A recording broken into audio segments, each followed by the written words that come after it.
Hello everyone and welcome to my tiny, cozy and a little bit spooky corner of the internet.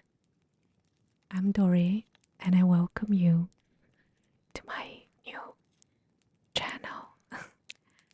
This will be a space where you can slow down, read, and hopefully forget about the outside noise. Here you'll find ASMR, DIYs, and stories to keep you company. Today I want to share something very special with you all. This is the first video on this channel. I wanted to share with you something very close to my heart. My very first original, written all by me, horror story. However, it's inspired by some of the giants of the horror genre, like H.P. Lovecraft, Edgar Allan Poe, and a little bit, just a sprinkle, of Shirley Jackson's Haunting of the Hill House. I plan to create many videos like this, stories that will wrap around you like a cozy blanket with just a hint of mysterious. So make yourself at home. The world can wait for now. It's just you, me, and the story. On the other side of the glass, the road unwound before me like a ribbon of faded silk, pale beneath a bruised sky, drawing me back to the place we made ours. How I had loved him, and how he had loved me.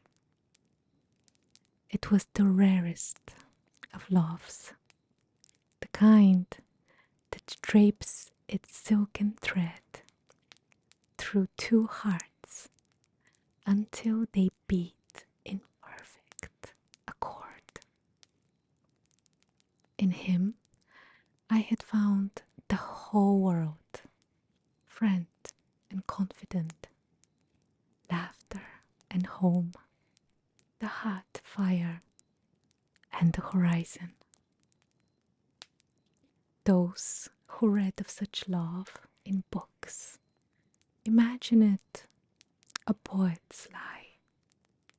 They speak of it as it lives only in fiction. Yet, I tell you, I was holding it in my hands. We had found a house together, weary with age, its bones bowed by years, yet unbroken. The villagers whispered that it was haunted, and perhaps, just perhaps, they spoke true, for its shadows lingered a little too long, and the air sometimes carried the sight of an unseen watcher. But it bore us no ill. We learned to live alongside its murmurs, as one may live beside the patient breathing of an ancient sea. It was in the attic that we found the mirror, tall as man, its frame blackened by by time, carved with shapes that the eye could not rest upon. They shifted subtly, as if the corner of sight. The glass was dim, deep, as though it had been gazing into midnight for centuries. Once we stood before it together and felt it drawn in a breath, slow, tidal, and then exhale again. And in that moment, far in its depths, there stirred something vast and formless, a shadow that did not belong to shadow. We spoke of it only once, and then as a jest, though his hand was warm and tight around mine at night. Now I return home alone. The house seemed to lean forward, listening for my steps. The lock yielded with a reluctant click. Inside, the air was cool and faintly sweet, with lilacs, though their blooms had long withered. In the kitchen, his tools lay as he had left them, as if he had merely stepped away for just a moment.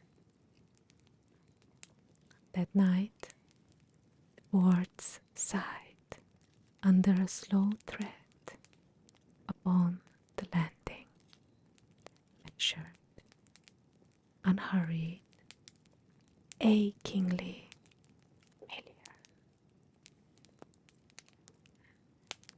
My heart ceased. I rose and whispered his name, but the sound was swallowed at once by a silence so deep it seemed to pulse. In the days that followed, dreams claimed me, dreams of the attic, stretched vast beyond geometry.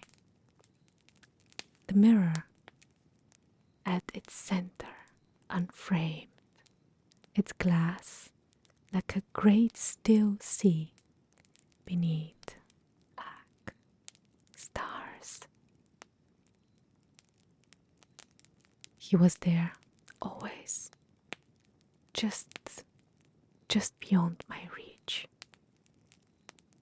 His mouth shaping words I could not hear, while behind him the darkness swelled and ebbed as if alive.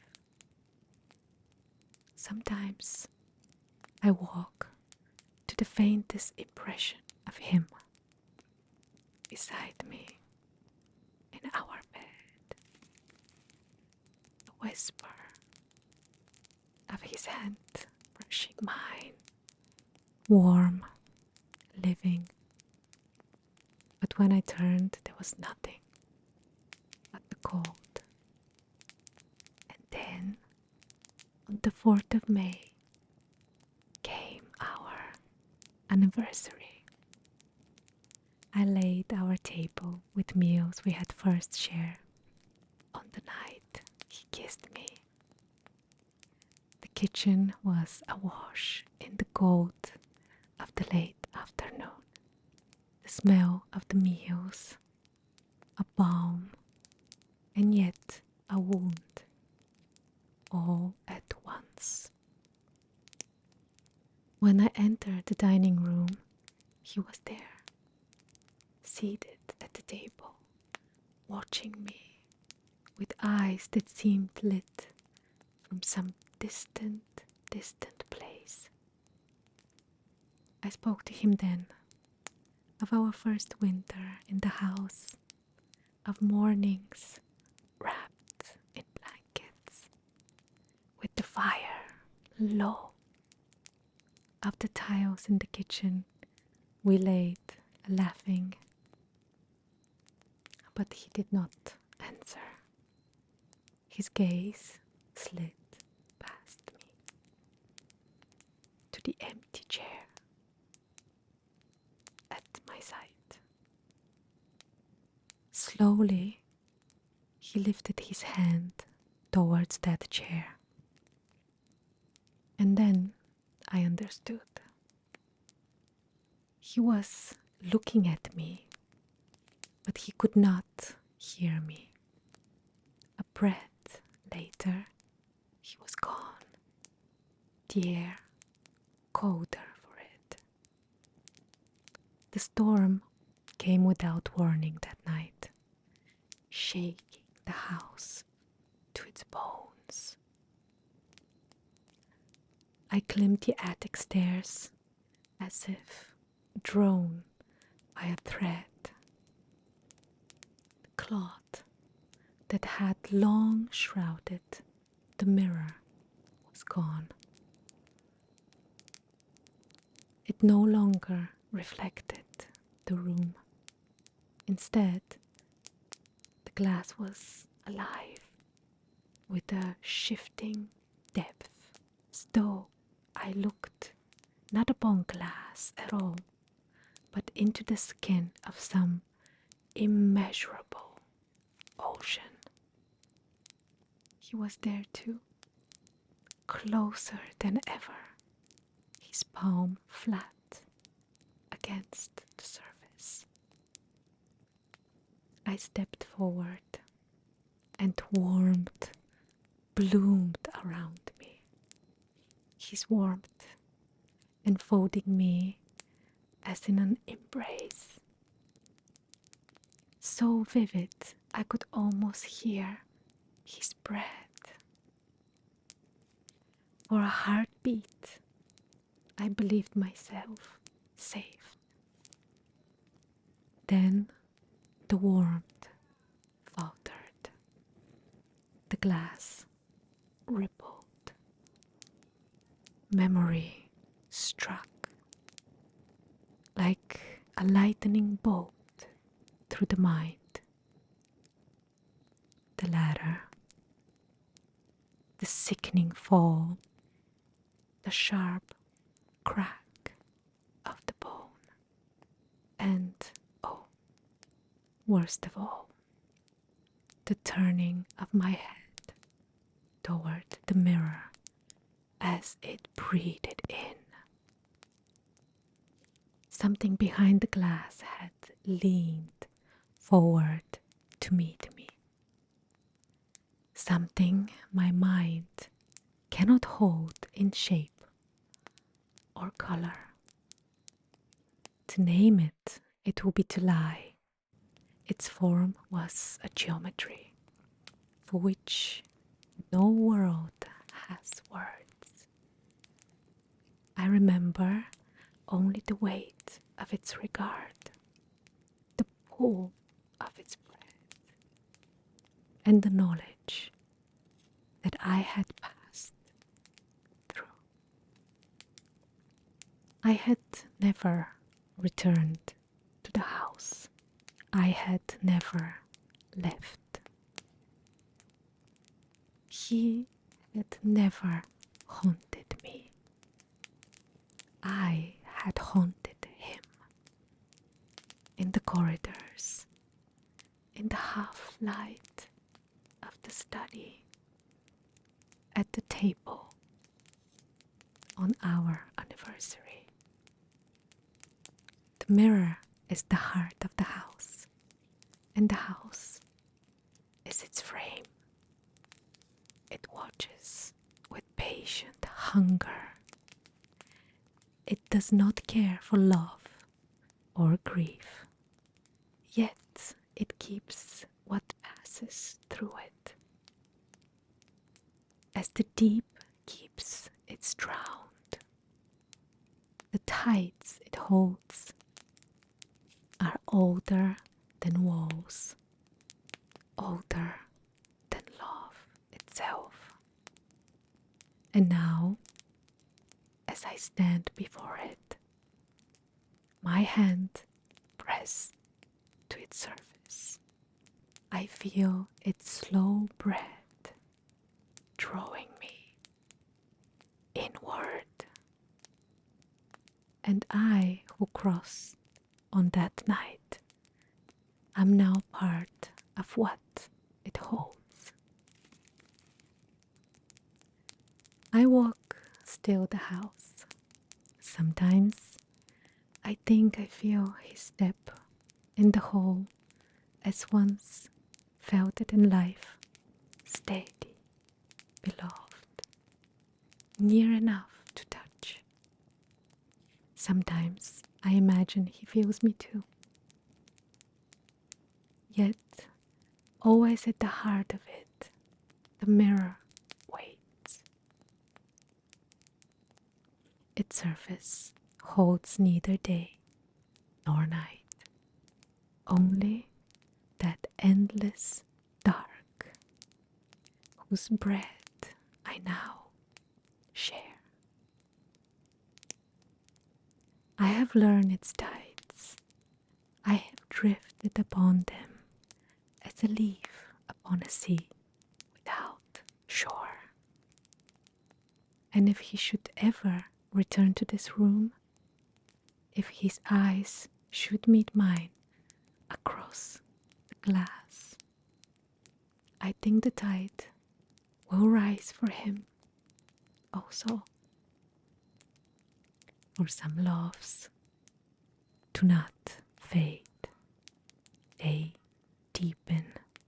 Some merely wait on the other side of the glass. It's already dark outside. Thank you so much for joining me in this little corner of calm and a little bit of spookiness. I hope you enjoyed this story, the very first of many to come. If you like to hear more tales like this, you are always, always welcome to come back. Until next time, may your own space be peaceful, your evenings gentle, and your dreams full of wonder.